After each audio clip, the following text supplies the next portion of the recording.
Good morning, Richmond High. My name is Ruby, and this is the weekly news. Buenos días, Richmond High School. Mi nombre es Paola y estas son las noticias de la escuela. Since the beginning of the school year, there have been 222 student COVID cases and 23 staff COVID cases. Desde el comienzo del año escolar ha habido 222 casos de COVID de estudiantes y 23 casos del personal. In the beginning of the school year, the school board decided on a vaccine mandate. The deadline to turn in your vaccination status to PowerSchool was February 13th. In the beginning of the month, the board decided on aligning the mandate to the state date of July 1st. Our reporters went to ask Scott De Leon why this changed. Al comienzo del año escolar, la Junta Escolar decidió un mandato de vacunación. La fecha límite para entregar su estado de vacunación en PowerSchool fue el 13 de febrero. A principios del mes, la Junta decidió alinear el mandato de la fecha del estado al 1 de julio. Nuestros reporteros salieron a preguntar por qué esto ha cambiado al señor De Leon. Any new updates involving the vaccine mandate? Yeah, so the latest thing on the vaccine update is that masks for all adults and students on campus is highly recommended but not mandated.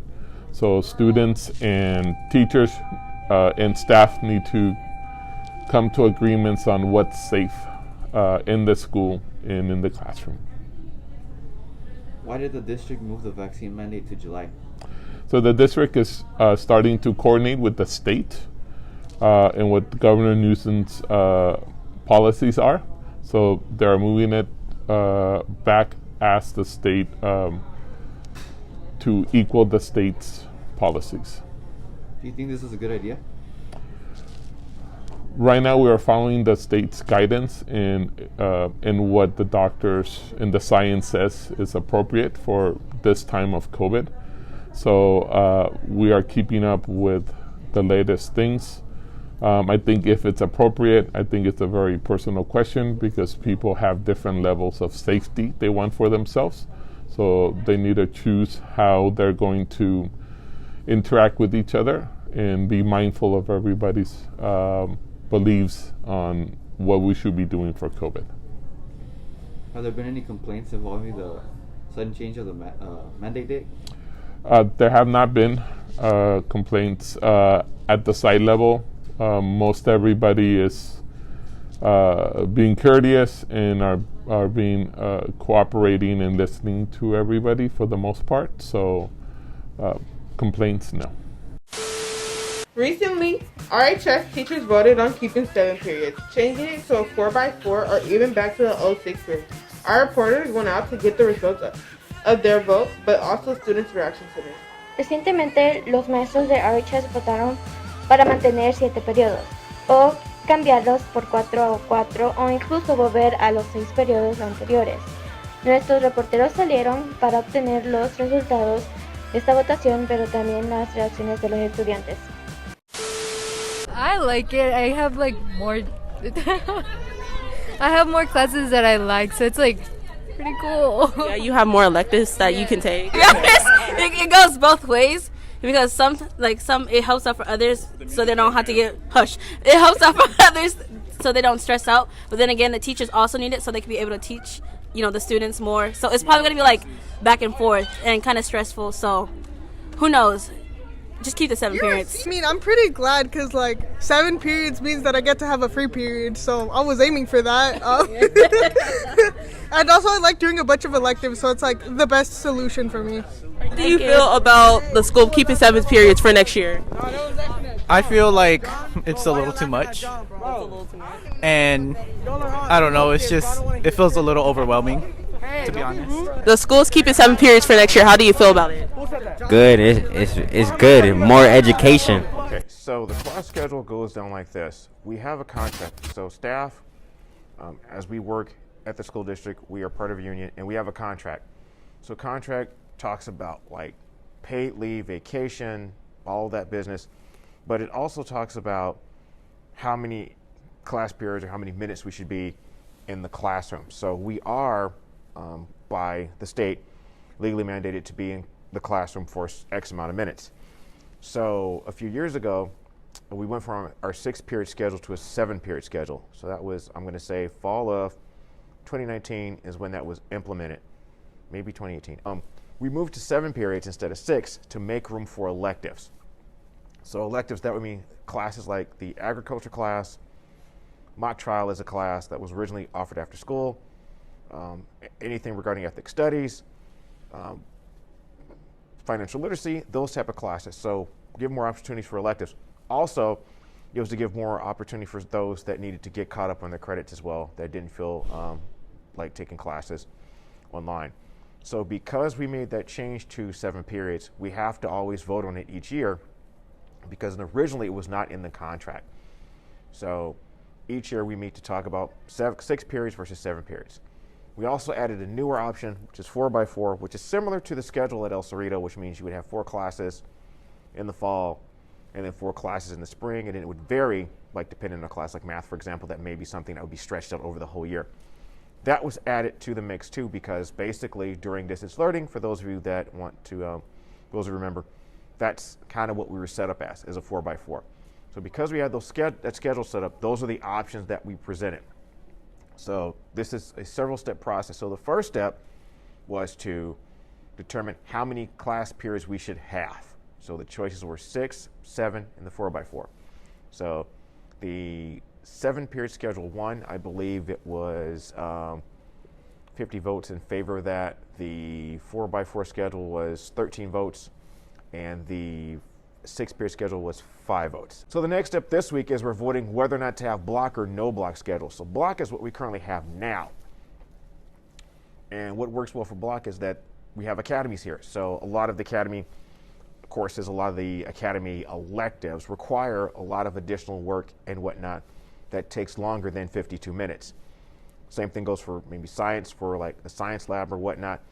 It may go longer than 52 minutes. So each year, because originally in the contract way back when, it was in a block schedule and that had to be changed. So anytime you change new language in a contract or make any adjustments, it has to come to a vote, and that happens every year. So this week we're working on voting a block versus non-block. The announcements or the results for that will be announced on Monday after school. And then after that, regardless of what the outcome is, then the next step is to find out how these minutes are going to be stretched out throughout the course. How do you feel about the school keeping 7 periods for next year? Yeah, so just first off, administrators don't get to vote on that, only teachers do. So just, no matter my opinion, the teachers are going to pick what's going to be best for the school. In the meantime, I definitely appreciate that 7 periods for a couple things. One reason is it allows for students that have special ed classes can still take their academy classes, which is kind of nice. It means that we have more electives and more kind of fun classes that students can take. Not saying that history and English and math are not fun, but it allows there's to be more electives and more specific classes. Also, what's kind of nice is for students that are on track, or even students that maybe fall behind and fail, they get more chances to get their diploma by the end of the year. So for some seniors that are on track, it means that they can graduate early, or they can take the afternoons off to work. For students who are behind, or they have a really tough semester, it means that they can make it up without having to go to summer school. So for those reasons, I like the 7 periods. Over the weekend, the robotics team competed in a tournament in the city and won 2nd place. Here's the footage from the tournament and also interviews from people in the team. Durante el fin de semana, los equipos de robótica compitieron en un torneo en la ciudad y obtuvieron el 2º lugar.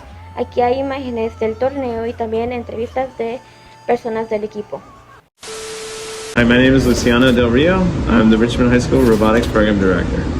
So I heard that there was a competition over last weekend. Can you name the tournament? Oh yeah, so we just, this last weekend we just got back from the San Francisco Regional. It's one of the tournaments that we compete in the robotics competition. So how was the competition for you and the rest of the team? We had great success. We came in 2nd place out of 40 teams participating in the competition. And there's a lot of things to celebrate with our team's success on not only being able to build a robot, but compete and do well and showcase what Richmond has to offer. So another question I have, Would you rather win third or first place instead of second place? There's whether we won or not is our students still gain a lot of valuable experience from being part of the competition, but the fact that they were able to take on and lead and really guide a lot of the successes at the competition is all thanks to the students' efforts at the San Francisco region. So, one last question. Do you have some words for the younger generation to join robotics? Why is that? Why should they join it? Join robotics. It's a cool experience, and try it at least once. It's one of those hidden gems in Richmond, and the exposure and experience that you get out of being on the robotics team is one of the many great opportunities of going to Richmond High School. Here's a movie guide provided by Star. Aquí hay una guía de películas proporcionada por Star. The movie X. I really haven't watched the movie yet since I'm kind of broke right now. My bank account's it's not really good, but I'm eventually going to watch the movie. But I already watched the trailer, and the trailer is actually good. Like, I feel like it's going to be a good movie. Who stars it is Kid Cudi and Jenny Ortega, if y'all know her from Stuck in the Middle and the new movie Scream that came out this year. So this movie is about a group of adult actors making an adult film in a rural area at an elderly couple's house. And eventually the older lady, she started to hump them for some odd reason. She's crazy. That's what her husband told the people when they got there. And it has good ratings on Rotten Tomatoes, 95%, but the audience review is 76%. So if you don't like scary movies like that, I recommend you not watching it. It's also rated R, so if you're under 17, watch it with adult supervision. And also, so it might not exceed people's expectations, but like this is literally like one of the only horror movies that is out right now. So I advise you to watch it. Green Red, that's my favorite movie. Yes, I am a fourth townie. You never know on my mind. Oh, let me shut up. But this movie came out earlier this month on Disney Plus, so you have to have a Disney Plus subscription to watch it. But recently I watched this movie like last week, and it was like probably the best animated movie I watched this year so far. So this movie is about a 13-year-old girl who turns into a red panda. She has to deal with her relationship with her family, but also her teenage life while trying to get tickets for her favorite band, Four Town. I'm not trying to spoil the rest of the movie, but if you relate to this, which means if you have like a controlling family, you will like this movie. Wait.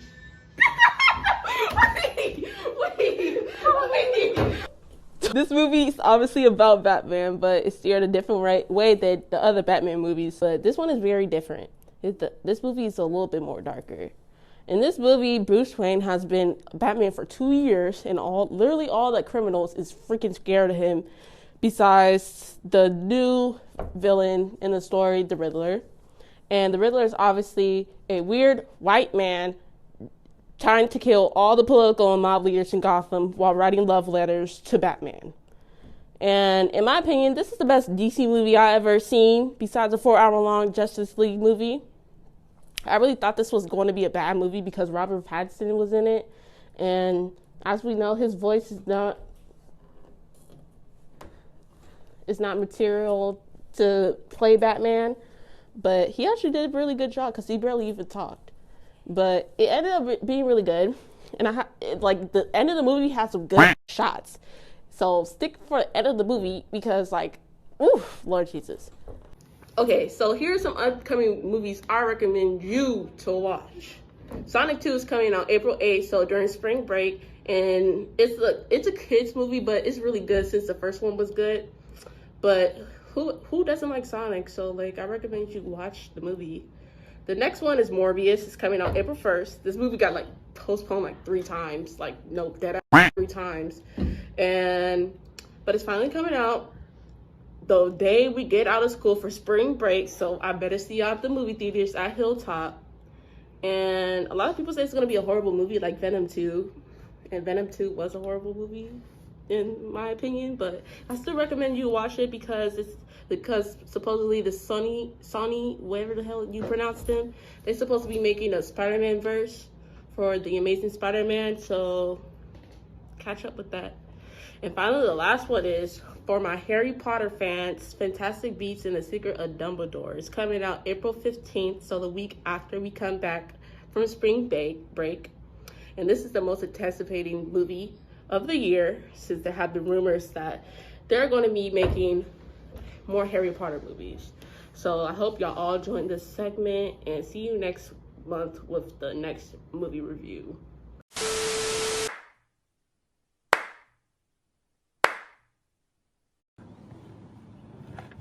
You're making me very uncomfortable. Please leave. What are you listening to? Salvaje Decibel. Radical. It's probably bad. No, it's a really good band. It's a Chilean band. Rap en español. It doesn't sound very interesting. You gotta expand your horizons, my son. I already do. You do? Yeah. What are you listening to? Oh, my phone is recording. Oh. Yeah. Tell me next time. Let's just say J. Cole. J. Cole? Yeah. Where's that from? J. Cole? What part of the world is it from? America? America. Yeah. That's what I meant. Expand. Yeah. Go international. But he has a different genre. What is the genre? I don't know off the top of my head. What are you listening to? Untouchable by NBA Youngboy. Kids Untouchable. What are you listening to? Lo que pasó, pasó from Daddy Yankee. Wait, ¿qué? He's ¿Qué? retiring. Lo que Wait, what'd you say? pasó, ¿Qué? pasó. ¿Qué te importa? Ooh. Alright, I'm with my cameraman, Marvin, Kevin, and I'm Leonidas, and this is our little segment of Drip Check.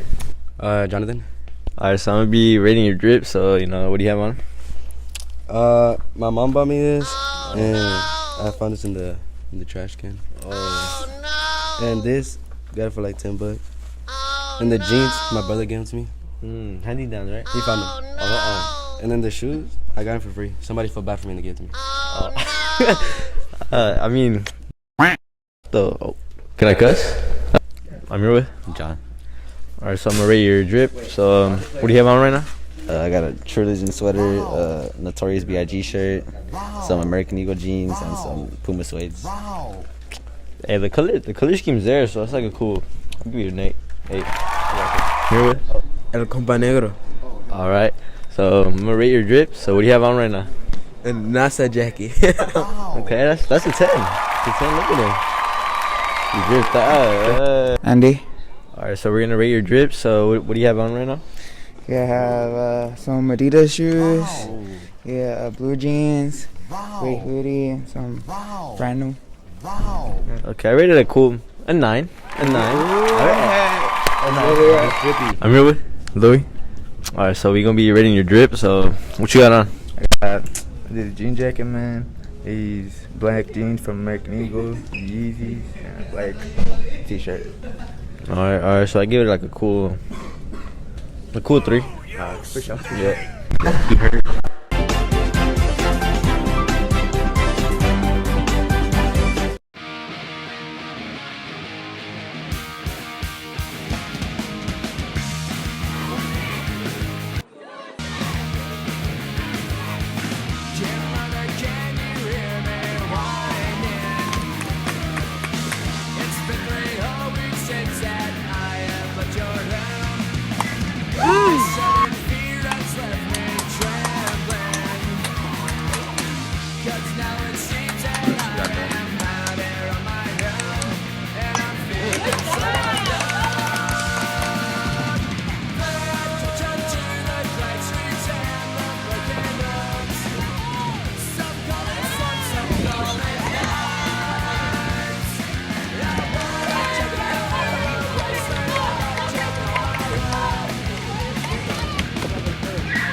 Bye, Richmond High.